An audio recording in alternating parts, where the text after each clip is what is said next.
listen to what I have to say. That's right, come right in now. For I am the voice of the people of Edinburgh, and so of the commonality of Scotland. Now, my name is Joe Smith, General Joe the Crimey in Edinburgh. I'm a peer cobbler to trade. Aye, but whenever an injustice occurs in this tune of yours, I wheak on my drum, and I beat it along the West Bow, and all up the Pewgate, and all round the Grass Market. And then I am General Joe. For then I lead an army of folk with the closes and wines of 3,000 or 4,000. The Edinburgh mob. Now let no man mock it.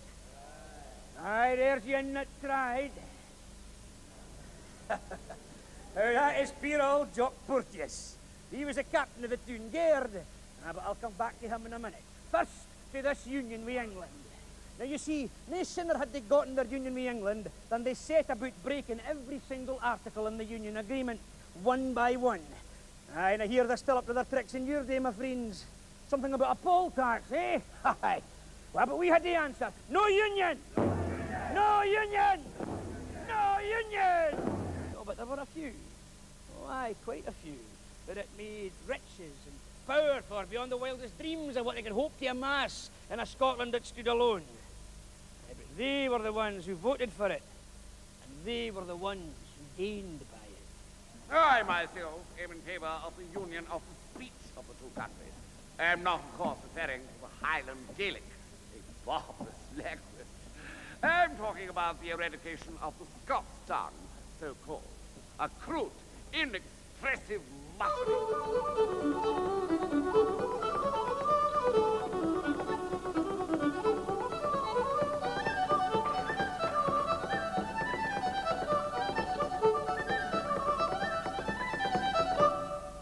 Oh, my goodness me, would you look what it is? It's Bonnie Prince Charlie himself, my friends. Bonjour! Oh, you see, there was more than just the Dukes of Argyll that marched down to London. There was a few thousand poor starving Highlanders. Oh, brave men, but hungry. Trying to make up for a bad harvest by turning out to soldier for a prince that couldn't even speak their language. Oh, it was fine sailing through Scotland, no bother at all. But then they set off to claim England. And that was a different matter. Aye, it was fine whistling all the way to Derby. But when nobody but a few lads turned out to join them in Manchester, and they sent one English army for the east and another English army for the west, then back they had to go. All the way to Edinburgh and Perth, and to Culloden Muir itself. Aye, and there the Duke of Cumberland butchered over 1,000 starving Highlanders. And he brought the hail of the Highlands to heel like a whippet spaniel. Oh, Charles got away, all right. Look, there he goes, romantically enough, through the heather. See, Charlie had courage and a taste for adventure. But he had neither hope of winning the crown of England nor care for what would happen should he fail. He was a fool, a very costly fool. Who's made of tartan, tied to the skin, with feather of eagle my bonnet was trimmed, and my hair tied with ribbon, powdered and pinned, when I was mincing with Charlie, shiny our silver and sweeping our plates,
that I should be spared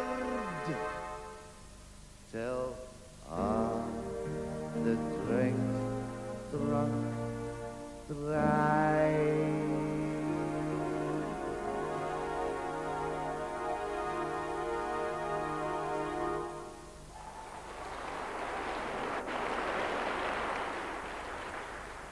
I come from a family with a small estate, of the middling ranks of society.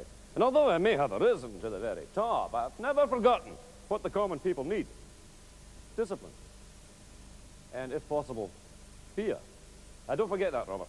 No, Uncle. One day, Robert, I shall rise to control the whole of India, as I now govern Scotland. And when that great day comes, Scotland shall be yours. Thank you, Uncle Henry. No bother. At the last election, I was able to deliver 41 out of the 45 Scots seats, but not Edinburgh. No, not Edinburgh. Edinburgh has only 25 voters. Surely they can all be bought. Or 13 of them, that's enough. See what you can do, Robert. Yes, Uncle. But, cheerio. Cheerio, bye, Robert.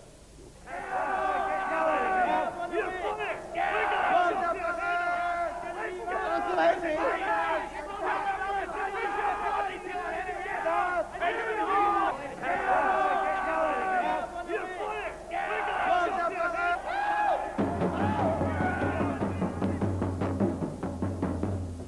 And so, while our managers managed, the people went hungry.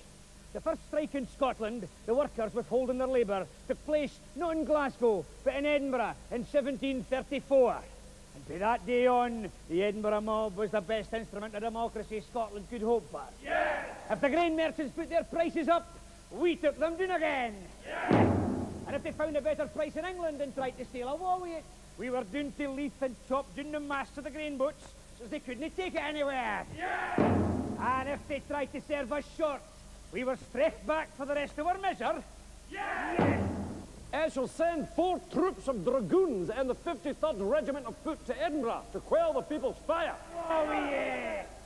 The people of Scotland need to know that we shall be firm and will stand no nonsense. Just as do the people of India. You'll love us all the better for it. God grant that martial way may by thy mighty aid victory bring. May he sedition hush, and like a torrent rush, rebellious Scots who crush God save the King. Twinkies! Oh, good idea, yes. Dansons la Carmagnole, vive le son, vive le son. Dansons la Carmagnole, vive le son de canon. Dansons la Carmagnole, vive le son, vive le son. Dansons la Carmagnole, vive le son de canon.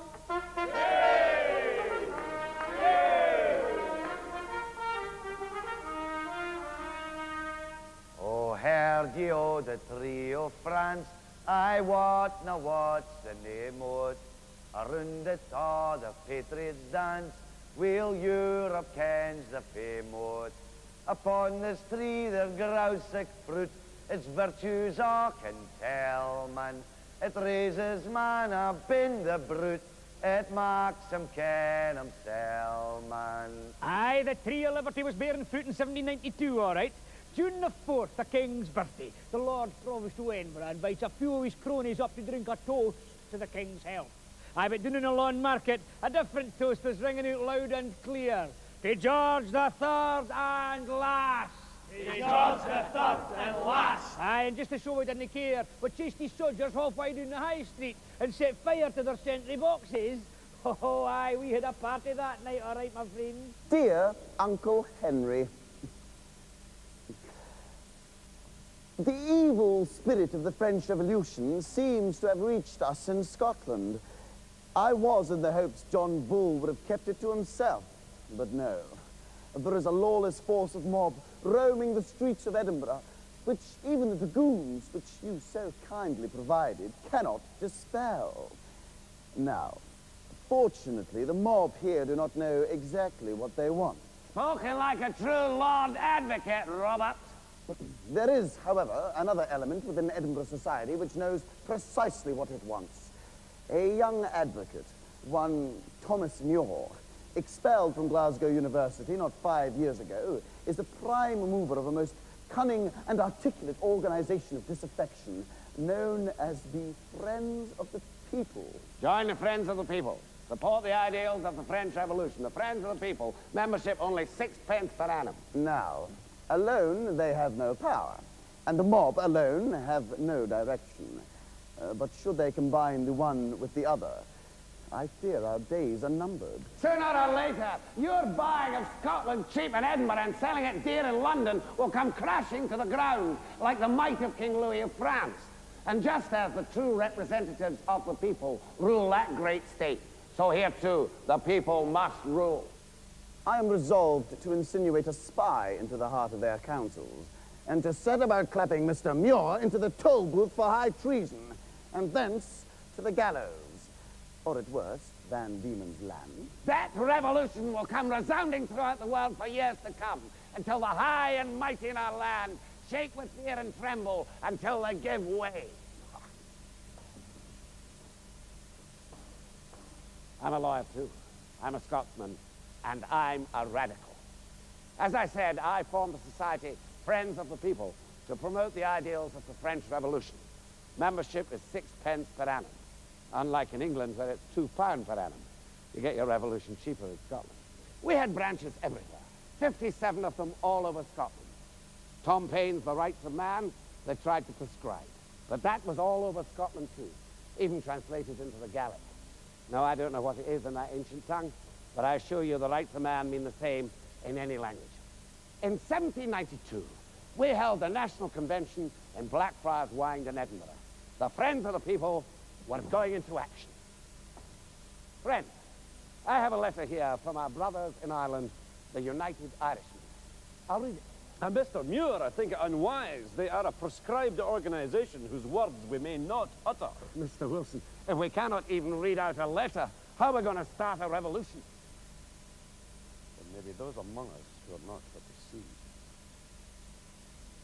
Maybe. I say this to them. Let them crawl back to the spy master Dundas and tell them this. Our friends in Ireland, the United Irishmen, wish us to succeed. Not by a calm, contented, secret wish for reform in Parliament, but by actively, urgently, and openly willing it, with all the unity and energy of an embodied nation. Embodied, that is, in arms.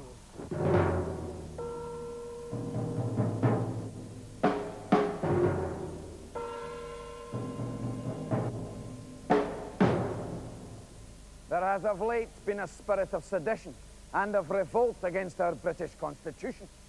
This cannot be allowed to continue. You see yon Burkie cried a lord. Was it entirely innocent of the prisoner to talk of reform amongst the ignorant country people? Was struts and stairs and all that.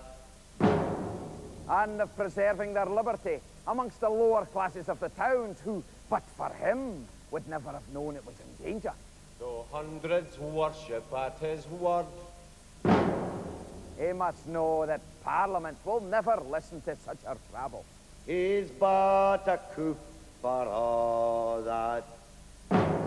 A government in every country should be just like a corporation. And in this country, it is the landed interest which alone has the right to be represented. As for the rabble who have nothing but personal property, what hold has the nation of them? Mr. Muir, I can see no difference between your crime and treason. And I can find no punishment that adequately fits your crime, now that torture is happily abolished. However, 14 years of transportation to Botany Bay should keep you apart from our society, or you learn to better your ways. Should you return to any part of Great Britain, you will hang. For all that and all that, his ribbon star and all that, the man of independent mind, he looks and laughs.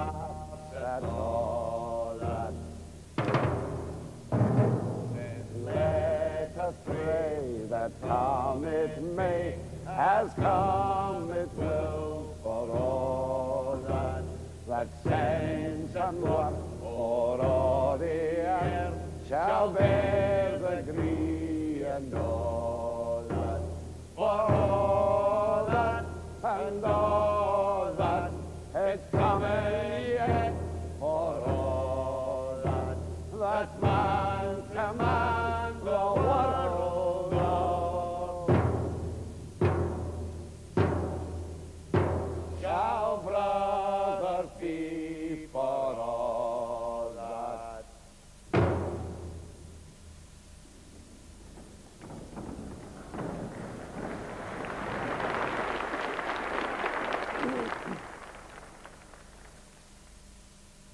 And England, as they say, went to war with France.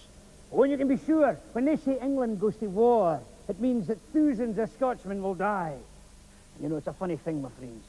But somehow, the patriotic fervour of war seemed to unite the two countries even closer together. But by the time the war had finally been won, at the glorious Battle of Waterloo, something else was needed to make sure they stayed together. For they were showing signs of falling apart a wee bit. Oh, and that something else was found, all right. What do you think it was? Well, it was none other than the great British monarchy. You see, for the first time in 150 years, a reigning British monarch was to pay Scotland the honour of a royal visit.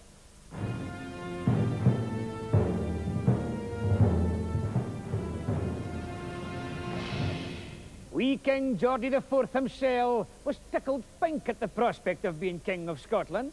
It was, after all, the land of romance and tartan.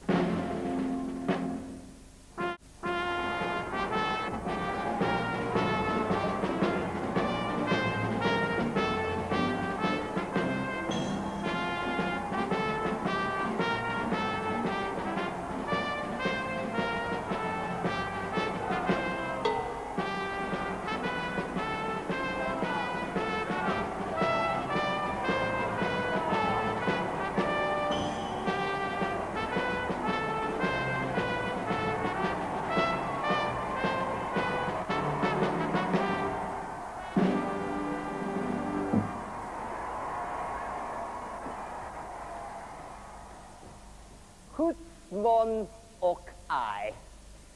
We are graciously pleased. We are jocular. For you go no more a-roving through the night. You go no more a-roving so the moon shines so bright. There will be no more border warfare. Oh, and there wasn't. You see, that's where my story ends, my friends. For the mighty Edinburgh mob, our instrument of democracy, had become what you would call today floating voters.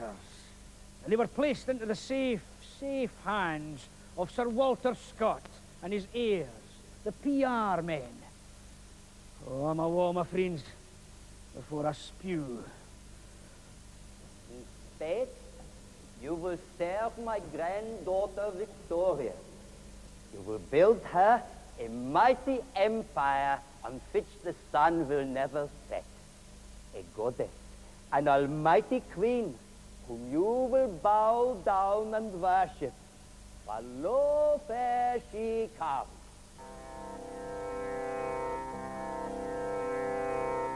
Go, Dr. Livingstone, from your Scottish bowers. Make Africa Christian, commercial, and ours.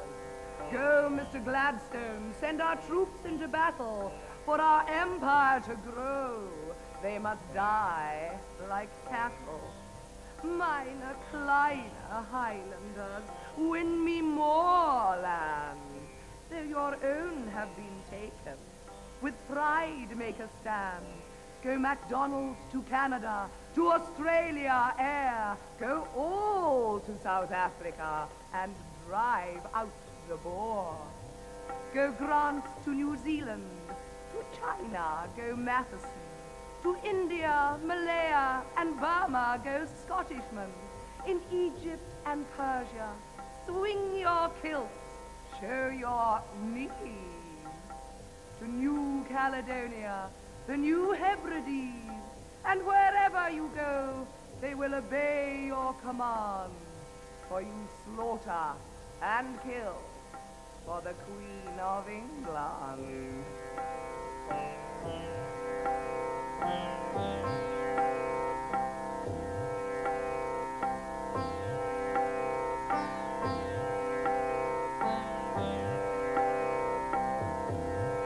Building an empire overseas wasn't all that Queen Victoria's Scotsmen got up to. They were building their own little empires at home. And there she is. The great factories, steel mills, coal mines, chemical works, breweries, and in them, the natives.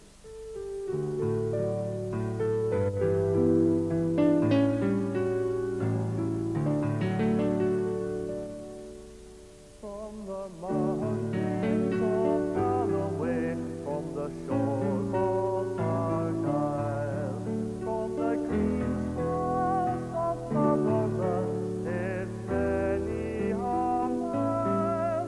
In you is and you is what our barren sky.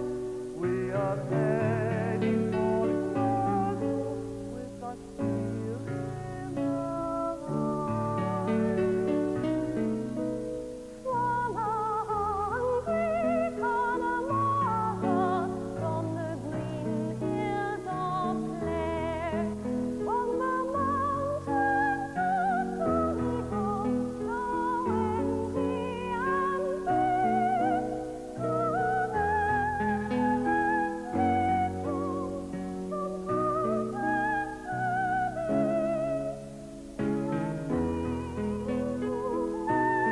Donegal,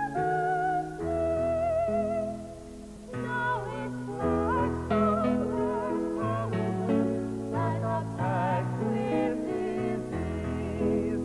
For the mountains of roaches, chasing the flames. They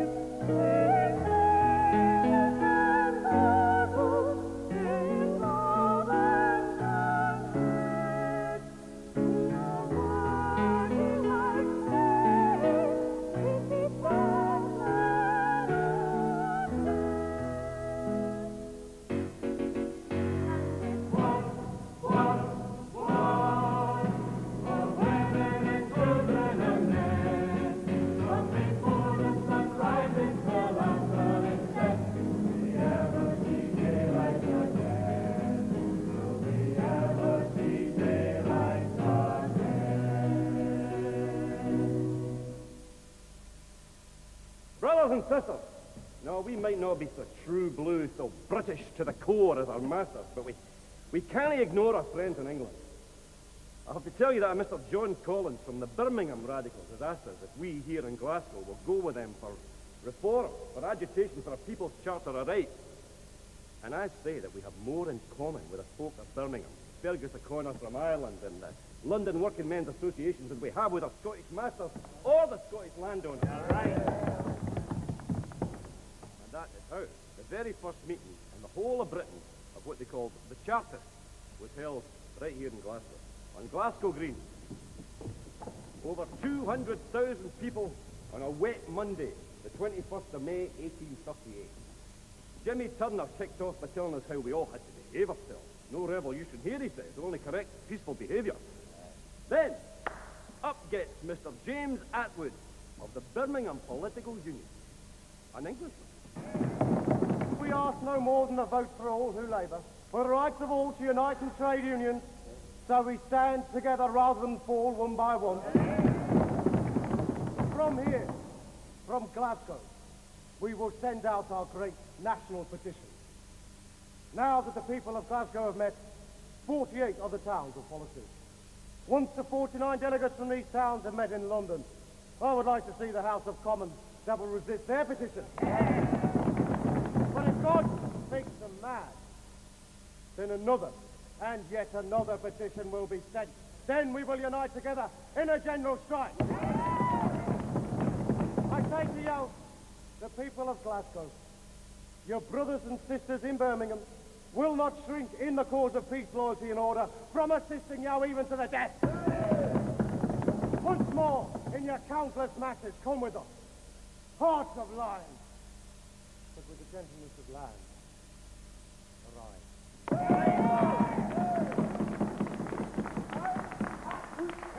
The Messiah. In a matter of weeks, the national petition was adopted in Glasgow, Edinburgh, Perth, Dundee, Fife, Ayrshire, by working men's associations, by radical associations all over Scotland. Our masters had united with the English to exploit the empire and to help them exploit us. So, we united with the English as well, in our own way, for our own defence.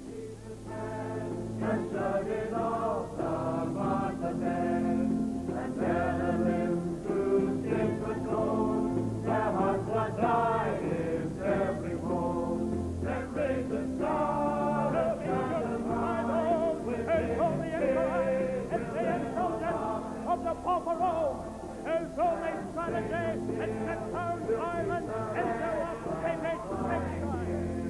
And whose only weapon of lies and duplicity. There will be no surrender. My platform, go on. Good riddance to bad rubbish. Now, I'm May Keeney, and I'd like you all to sit upon the ground as we do in our great open-air socialist Sunday schools. That's it, please all sit down in great comradeship, and we all sing our socialist hymns, like the one I'm going to teach you now. Yes, it's the same one as our socialist cycling club were singing as we cycled healthily round the campuses. Now, I'm sure you all know the melody. It's the red flag. So, if we sing it loud enough, don't be shy, sing it loud enough all together, we may bring capitalism, if not to its knees, at least to its senses. Piano, please! The people's flag, oh,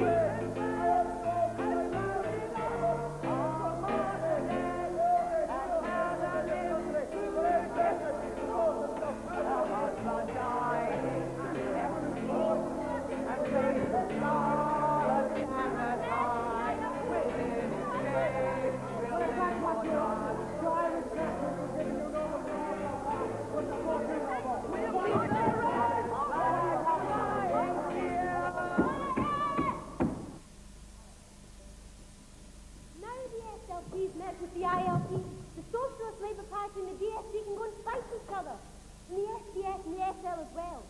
So we in the ILP are about to merge with the SWPRC, and the SWPRC are about to merge with the LRC, to produce nothing other than the Labour Party of Great Britain! Hey! All together! One more time! Let's raise the star and stand it high. Within its shade we'll live or die. The coward wins and traitors fear. We'll keep the red flag flying here.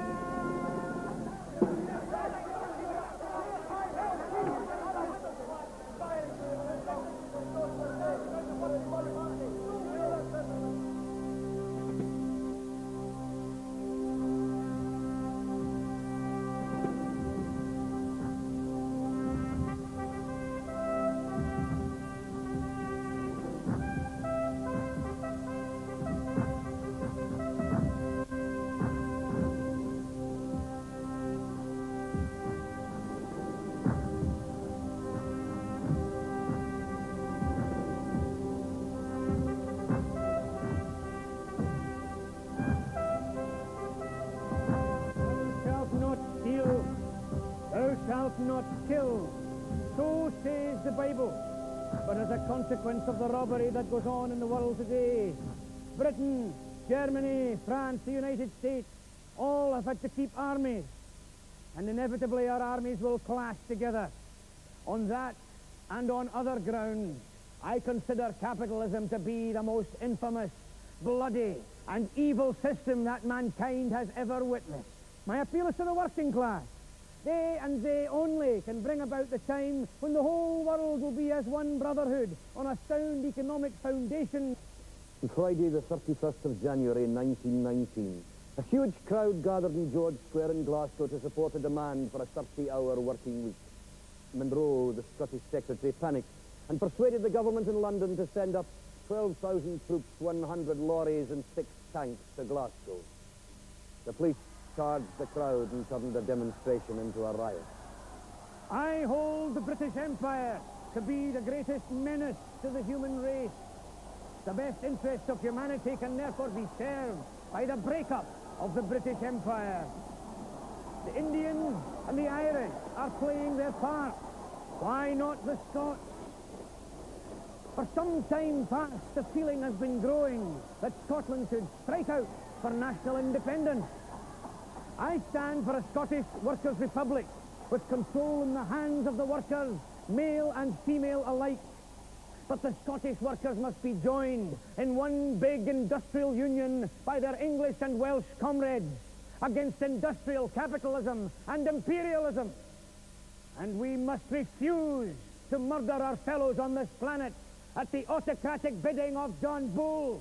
For his pains, John McLean was arrested, imprisoned, went on hunger strikes, was force-fed, grew weaker and weaker, and died in 1923 at the age of 44. He was a wicked man, that John McLean. One of the worst of these rabble-rousers. God help it. Of course, this Red Clyde nonsense is all a bit of a myth. My research shows clearly that most decent Glasgow people were much more moderate than the demands. There was no revolution going on along the Clyde, I can assure. But the people of Scotland were angry and rebellious, and their anger and rebellion were channeled into the British Labour Party. And in 1922, they sent a huge delegation of Labour MPs to Westminster, committed to the socialist reorganisation of society and Home Rule for Scotland.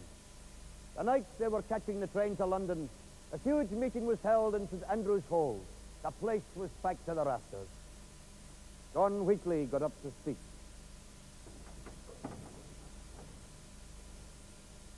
Until this day, in my practical politics as a baillie and as a member of the Glasgow Corporation, I've been a cautious man.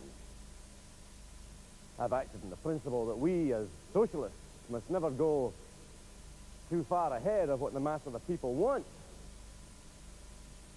But when I see these streets lined with people, when I see the square in front of the station packed tight with 100,000 citizens, madly enthusiastic, not for the MPs themselves, but for the socialism for which they stand, I know I was wrong.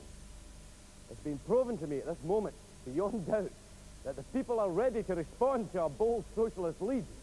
Jimmy Maxton got up to speak. Comrades and friends, those of us who are going to Westminster are not going as so many individuals to win glory for ourselves. We're going as a team selected by the working people of Scotland to take on any and all opposition. A team with one great goal, the establishment of a socialist society in Scotland. Hello, good afternoon and welcome to Wembley Stadium, where Scotland are all set to clash head-on with England in what is undoubtedly going to be the match of the century.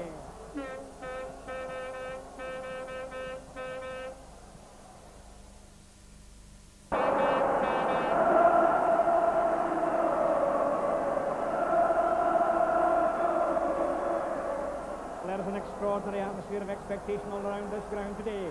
Scotland, of course, has been the loser for over 2 centuries, both at home and abroad. But now she has her new team of bright new players, brilliant tacticians all. Now, the Scots have tended to play a defensive game recently, with 4 in the back row, a couple of supers, 4 in midfield, and not many left to attack. But there's a new aggressive edge to this team today. That includes Jimmy Maxton, John Wheatley, Archie Kirkwood. In goal today, Manny Shinwell. And of course, Ramsay MacDonald, the crafty captain. And there's a lot of high-spirited support from the rather colourful Scottish fans. And, of course, the Scots crowd is very knowledgeable on the art of football. Yes, well, it's the usual cheery banter. I couldn't quite decipher there. There we go. Good-humoured and witty, no doubt. Now, the referee blows his whistle to start the game. And here comes Jimmy Maxton to kick off for Scotland. And off we go. Now, Maxton out to Wheatley in the left wing. Now, he kicks with his left foot, I believe. And Wheatley's got the ball now, and he passes it to Kirkwood. Kirkwood's looking up, and here comes Manny Shinwell running back. And it's Shinwell. Oh, a lovely little move through the legs of the English defender. And Shinwell's off, but he's off towards his own goal. He's going in the wrong direction. Lovely stop just in the nick of time. Puts the ball up, looks round, and sends a high ball right down to Ramsay MacDonald. And Ramsay's through. It must be a goal. Ah, no, but he spotted the royal box and bows to the king instead. Now, the Scots fans are not very happy about this. But Beatrice Webb, the English keeper, has snatched up the ball, and it's out to Baldwin. Baldwin who fumbles, and it's skied back to Maxton's head. And Maxton nods it down to Archie Kirkwood. Now, this could be good for Scotland, but no. Beatrice Webb, the English Fabian, has the Scots attack in trouble. She seems to be teaching them how to drink tea. Yes, and how to suck lemons. And how to behave in polite London society. Well, well. Now, young Winston Churchill has come back here, and he's moved right away with the ball. He's nipped it away, and he's off on a run, and he's clean through, and he rams the ball against the Scottish crossbar.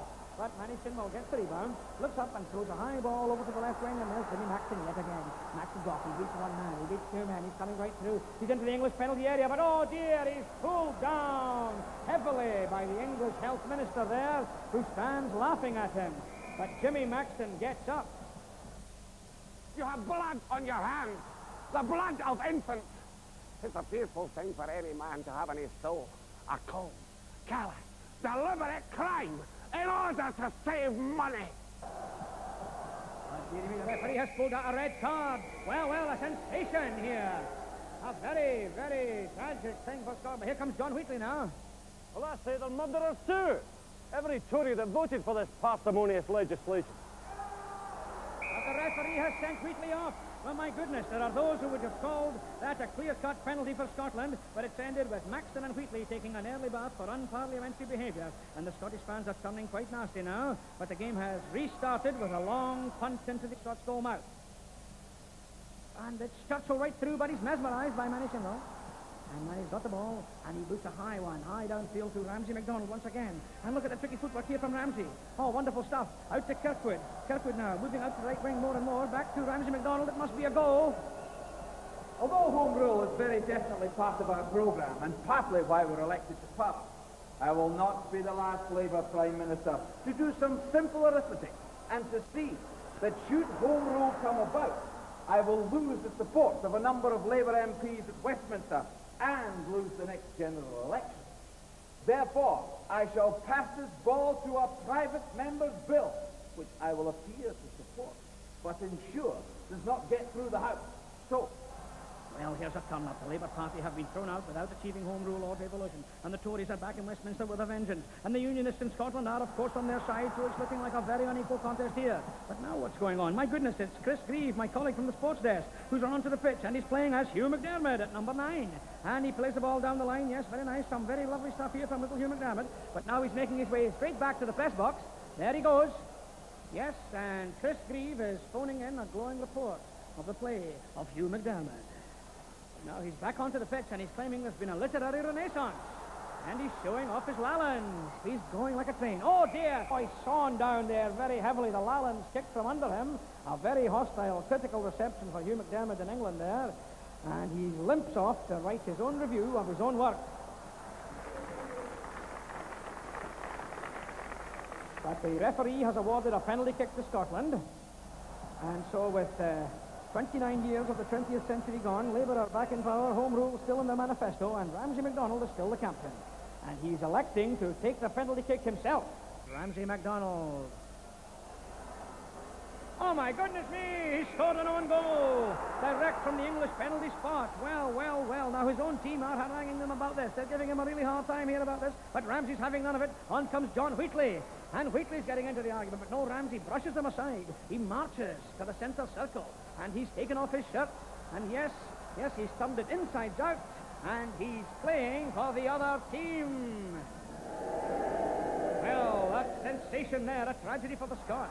Things looking very bad for Scotland now. England in complete control. But now here come 34 years gone, and the Scottish nationalists have taken the field as substitutes. And the referee checking them for hidden weapons there. I wouldn't look up there, sir, if I were you. Now then, off they go, and the Scottish nationalists move immediately to the right wing. And this is very clever stuff now out in the Scottish right wing. The nationalists passing the ball to each other, playing a very tight possession game, a very respectable game, but not appearing to get anywhere. But my goodness, something's afoot now. Yes, it's a conference, and they're off on a ploy. They're deep into England now. I can't quite see what's happening down there. My goodness, yes, they've nicked the Stone of Destiny. Back it comes to its rightful resting place. After all these years, when King Edward I of England took it away, and it's been returned to its beautiful place. But here comes the long arm of the law.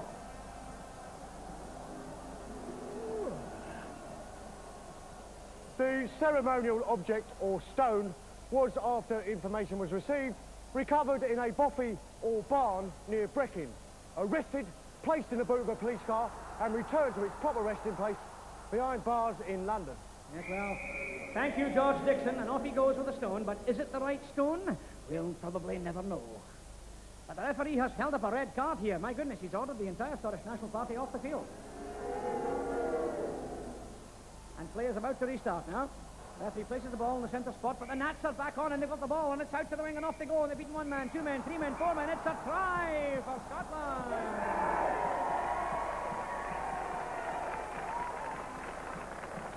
Well, a wonderful try.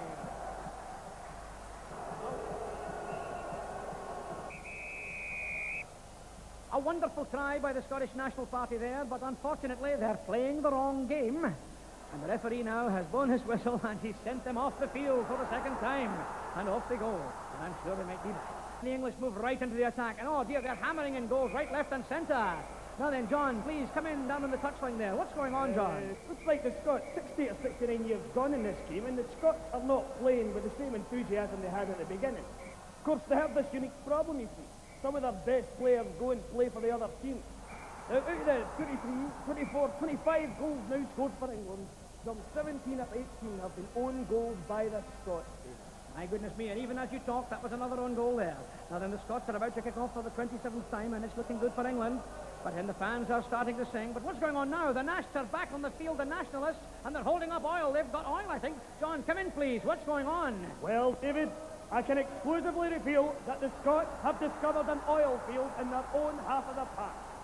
And they're claiming the revenue for this oil field. Now, but England claim that they own the park, therefore they should have their share of the revenue. The referee's offering some kind of compromise now, David, but the Scots don't look as if they want any kind of compromise at all. And I can understand why. But if Scotland owned their own oil fields, it would mean promotion to near the top of the Premier League, nearly to the top of the nation. But look at poor old England. They're facing relegation, fastly becoming the poor man of Europe. At the end of the day, the English are thick as parrots about that one, David. And right away, they're on the attack again. And there go the SNP, as ever, weaving skillfully from left to right, from right to left. And the ball comes high across the goal, and it's Margot MacDonald who nods it in at Govan, of all places. Now then, whoever would have thought that? A glorious Govan goal. Now there's 78 years gone, and the English team are looking tired, and bully boy Jim Callaghan keeps bumbling about all over the pitch. He's meant to be captain now that sneaky Harold Wilson's taken an early bath, but he's not very sure. Now then, he's got the ball, and my goodness, he's digging a hole. Yes, Farmer Jim's having a dig. And he's going to put the ball in the hole. No, he's burying his head in the sand, and he's throwing the ball to anyone who wants it. Now, the Scots are watching in amazement as the English team are moving into their half, and they're asking them, would they like the ball? They're offering them the chance for devolution to play their own game with their own rules, but England still on the pitch. Now, the Scots are bamboozled by this. They can't make their minds up. They're not sure what the question really means. They come forward very tentatively now. Their fans are trying to encourage them. And here they come. Yes, and they're off. And it must be a goal, but no, 6 Geordie MPs fill the goal mouth, and it's no goal. Now then, it's a penalty kick. The referee has blown and given a penalty kick. Now, who's going to take this kick? Yes, it's Sam DL of the Bins. Trained in England, of course. Now, surely he won't take advantage of Jim Callaghan's confusion. No, Tam runs up, and he scoops the ball up, and he's away, and he's off for the Scottish goal line. Well, my goodness, it's 2 yards from the line. He scored! Another own goal for England. Well, very reminiscent of Ramsay MacDonald's great goal in the 20s. Now the Scottish crowd are not too pleased, but will the ref allow it? Yes! And the fans are on the pitch. Oh dear! Back to the studio!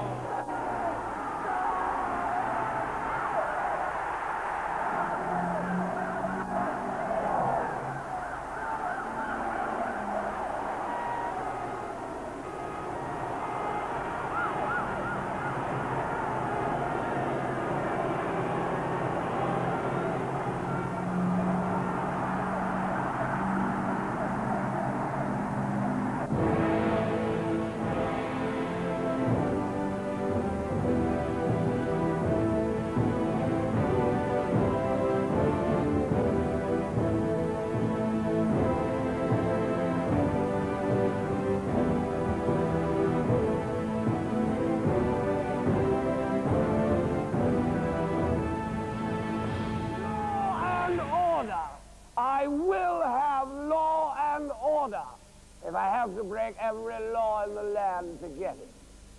I have brought law and order to England. I have brought power and safety and domination. Now I have plans for Scotland. For her own good, she should hear what I say. For her own good. I will take your Scottish schools, and they will teach your children what I want them to learn. I will take your ancient universities and close them down. I will take your splendid hospitals and starve them of funds. And I will take your ways of looking after the elders, the sick, the disabled, the homeless, and I will destroy them. And I will impose taxes to take money from the poor and give it to the rich. And I will make you powerless to oppose my will. And then I shall go to your assembly of your Church of Scotland. And I will preach of Christian charity and humility. And I'll tell your men of God that greed for wealth is the true message of Christ. And compete with thy neighbor is what Moses should have read on the tablet. And after I have done all these things, I'll give you a garden festival. And I'll tell you of my caring way, my fairness. And above all, I will convince you that I bring prosperity. And my public relations team will work a spell over you, so that every good thing you do will seem to come from me, and every bad thing I do will be your own misfortune. And slowly but surely, I will take away your powers to resist. I will silence any voice that's raised against me. I will take away your individuality, your culture, your nationhood. Slowly but surely, I shall achieve the goal of every English ruler. You will become mine. Slowly but surely, you, all of you, Scotland, will become part of England.